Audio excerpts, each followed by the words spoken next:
Hey folks, good morning. We're still morning by about 10 minutes.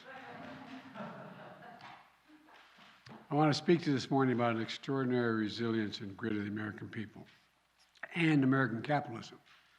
Our country is taking everything that COVID has to throw at us, and we've come back stronger. I'm pleased to report this morning, but many of you already know, that America's job machine is going stronger than ever, fueling a strong recovery and opportunity for hardworking women and men all across this great country. America is back to work. Today we learned that in January our economy created 467,000 jobs. But that's not all. We learned that job growth in November and December over last year was revised up by more than 700,000 jobs. On top of that, 400,000 jobs on top of the 400,000 that were previously reported. This morning's report caps off my first year as president.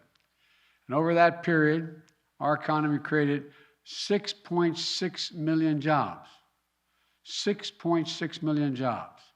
If you can't remember another year when so many people went to work in this country, there's a reason. It never happened. Take a look at the chart.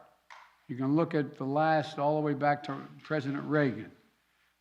Look how many jobs we created in an average per month. This is, it's never happened before. And look, history's been made here. But it comes alongside the largest drop in unemployment rate in a single year on record. The largest reduction in childhood poverty ever recorded in a single year. And the strongest economic growth this country has seen in nearly 40 years. Historic economic progress. And I'm proud of the role the administration played in this economic plan has played in the recovery. You know, the rescue plan that Democrats passed to get the economy going again, the bipartisan infrastructure law that's starting to get underway rebuilding bridges, roads, highways, ports, airports, internet.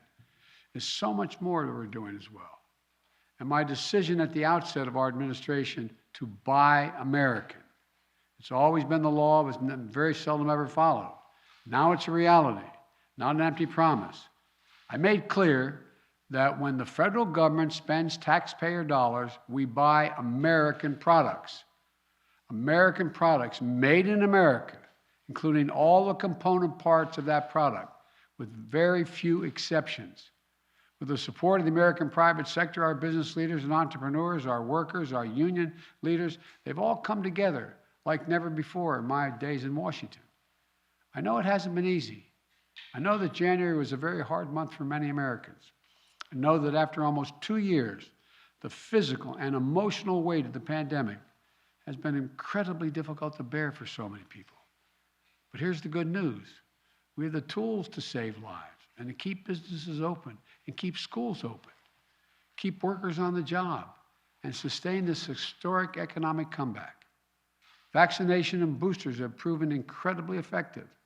This past month, we started mailing out tens of millions of at-home tests to deliver to your home for free so you can determine whether or not you have COVID. And that's in addition to the 20,000 sites across America where you can get a test in person for free to determine whether or not you have COVID. And we have more treatments today to keep people out of the hospital, including life-saving antiviral pills, which we've purchased millions of. And now we're seeing the difference over what our efforts have made. Look at what's happened. Just in the past 3 weeks, today's extraordinary job report data was collected. The COVID crisis has been cut in half, down in half in just 3 weeks. Still too many cases. Still, we have to be on the alert. But to be clear, this is a dramatic decline. Now, I want to be clear. Even with the extraordinary news, even with the historic economic progress we've made across the past year, we still have a lot of work to do. Making sure every American has a job is a great start, but it's not the finish. For many Americans, wages are up this year. In January, wage increases were strong across the board, and that's good. We have to continue to keep wages growing, and we need even more high-paying jobs. Jobs you can raise a family on and have some breathing room. 2 weeks ago, the CEO of Intel, Pat Gelsinger, came to the White House to announce a brand new $20 billion semiconductor factory. They called it a campus outside of Columbus, Ohio. It's going to create 7,000 jobs just constructing the facility and 3,000 permanent jobs running the facility with an average salary of $135,000. These semiconductors or microchips power virtually everything in our everyday lives, from our cell phones to automobiles, the refrigerators, the internet, the electric grid. Without semiconductors, these things do not function in a modern economy. So the spin-off of this is going to create thousands of additional jobs as well, helping us build more American products in manufacturing automobiles, appliances, and so much more. It's going to create jobs, and it's going to help ease inflation. One of the reasons why automobiles cost so much money these days, and they're responsible for 1/3 of all the inflation that's calculated in the market, is because they lack the semiconductors to build the vehicles. Intel's announcement helps fix that problem. Last week, I called a meeting of CEOs from General Motors, Ford, Microsoft, and other major corporations in America. Mary Barra of General Motors, the chairman of the board, the CEO, I should say, announced a $7 billion investment in a Michigan manufacturing plant to manufacture electric vehicles. It's going to create 4,000 new quality jobs at prevailing wage. That's on top of the announcement last year made by Ford CEO Jim Farley, who was with us, to invest $11 billion to make electric vehicles, creating 11,000 new good-paying jobs. Look, last Friday I went to Pittsburgh, where the Union Pacific Railroad announced the largest purchase of American battery electric locomotives in history, built in Erie, Pennsylvania. Built by American manufacturing workers in Western Pennsylvania, creating even more good-paying jobs. And again, the spin-off from that, these locomotives aren't just going to be purchased in America. Countries around the world, because it's going to be the best product, are going to purchase them. American-made electric vehicles made in Erie, Pennsylvania. Good-paying jobs. Look, we all know we're in competition with the world. These announcements are the drumbeat of a job resurgence, unlike anything we've seen in our history. And it didn't happen by chance. It's a result of the economic plan I put into action on day one when I said it's going to be Buy America. I'm delighted to keep it going and expand what we've done because we have a great opportunity ahead of us to further progress, make progress beyond what we've already made. Look, the House of Representatives just passed a few minutes ago, just a bit before I walked over here, to provide $90 billion, over $90 billion for research and development, manufacturing, and all those elements of the supply chain needed to produce end products right here in America. So we can keep delivering more announcements like the one we've had in these past few weeks. Another way we're boosting our economy is by promoting competition. Look, hamburger is, up fourfold almost, many places. Well, guess what? Meat processors, or shipping, railroads, other industries are dominated by a few giant companies that control the market they operate in. And over the years, this domination of the market by a smaller number of companies, smaller and smaller, it's about 4 in the meatpacking area, has reduced competition, squeezed out small businesses and farmers, and in many cases increased prices, and almost all of them increased prices for consumers. Look, I'm a capitalist, but capitalism without competition is not capitalism, it's exploitation. So I'm going to continue to do everything in my power to work with the Congress to make our capitalist system work better, to provide more competition and lower prices for American consumers. And they're still going to do well. But that isn't going to be enough. We still need to ease the burden on working families by making everyday things more affordable and accessible.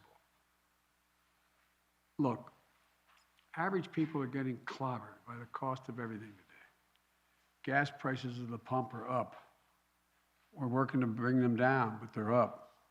Food prices are up. We're working to bring them down as well.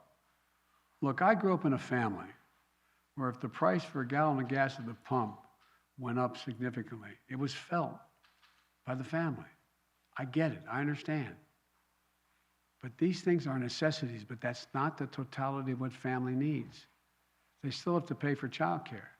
They still have to pay for prescription drugs. They still have to pay for health care. There's more than one way to help a family when it comes to their standard of living. We're going to work to bring down the prices that are way up, but guess what? Guess what? We're going to keep strengthening the supply chain to bring down the cost of all these goods. But in the meantime, there's a lot we can do to give families a little extra breathing room. For example, child care. Families can spend $14,000 a year per child, and in some cases in this country, some cases less than $14,000 a year, for child care. Our plan cuts in half what most families are paying, helping their budgets, keeping millions of parents and especially women allowed to go back to work because they can get child care. Or the cost of prescription drugs, like insulin. Insulin costs about $10 to make. But for families who need the insulin, they're paying up to $650 a month on average in some places, and as high as $1,000 a month. Think about all those Americans out there with type 1 diabetes who need this insulin to stay alive and stay healthy. Or the 200,000 American children with type 1 diabetes. Think about being one of the parents without the insurance or the money to pay for that insulin. How do you look your child in the eye who needs an insulin? They have no idea how they're going to figure out how to pay for it. Think about what it does to them. Their self-esteem, their dignity, their ability to look their child in the eye. We cap the cost of insulin at $35 in our plan. $35 a month. The companies are still going to make a healthy profit. We can do that tomorrow with the stroke of a pen. But we have a generation of so-called, for example, sandwich generation. That is, you have a young child and an elderly parent, and these both need help. And look, we can help them take care of mom and dad and make it work. There's a program that allows us to, on Medicare, that someone can come and install a handrail in the shower so mom doesn't fall, to make sure they have what they need to live with safety and dignity in their home, pick up the prescriptions, make an occasional meals. We can do all that. So when mom and dad put their head on a pillow at night, they can have peace of mind that their elderly parents are doing well and their children are okay. We're still going to work on gas prices. We're still going to work on the food prices.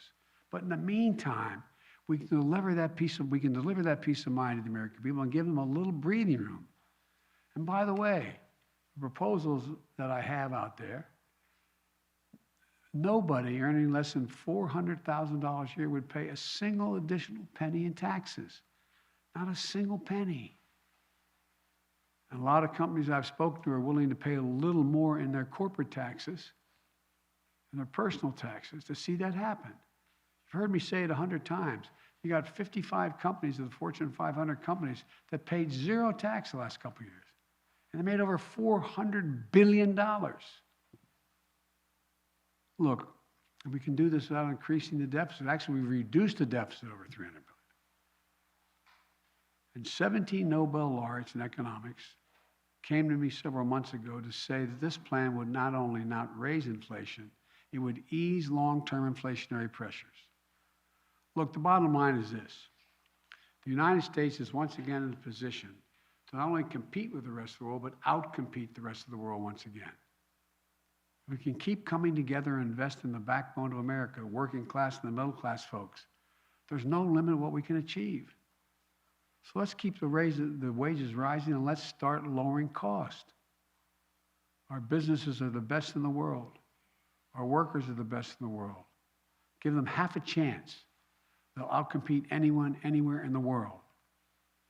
We can have a quality of life for working people that they deserve at the same time. And by the way, the middle class, when it does well, when the working class does well, everybody does well. Everything is better for the wealthy, the super wealthy, and the slightly wealthy. Nobody gets hurt. So let's face these challenges head on. Let's keep building a better America. I want to thank you, and God bless you, and may God protect our troops. Thank you. Mr. President. Mr. President, when will you start